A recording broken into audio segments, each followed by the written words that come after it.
અરે યાર, આ નરાધમો સુધરવાનું નામ કેમ નથી લેતા? હજી તો કોલકાતા કેસની આગ ઠરી પણ નથી, ત્યાં પાછું મહારાષ્ટ્રના બદલાપુરથી માનવતાને શર્મસાર કરતો કિસ્સો સામે આવ્યો.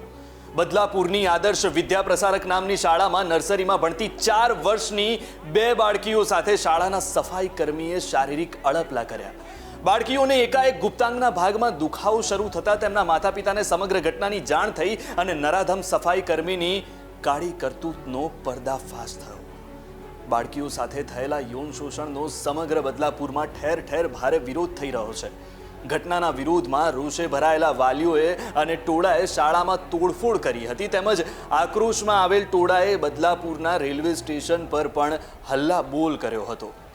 હાલ તો સફાઈ કર્મીની પોલીસે ધરપકડ કરી લીધી છે અને પોક્સો એક્ટ હેઠળ તેની સામે ગુનો પણ નોંધવામાં આવ્યો છે. પણ આ એક કિસ્સો નથી. આની પહેલા પણ ઘણી બાળકીઓ સાથે શારીરિક અડપલા થયેલા છે અને ઘણા કિસ્સાઓ તો એવા પણ છે જે બદનામીના ડરથી સામે પણ નથી આવતા. શા માટે આવા કિસ્સાઓ અટકવાનું નામ નથી લઈ રહ્યા? શા માટે આવી માનસિકતાનો ખાત્મો નથી થઈ શકતો?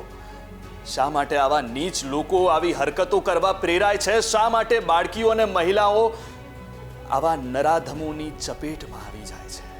શા માટે? શા માટે?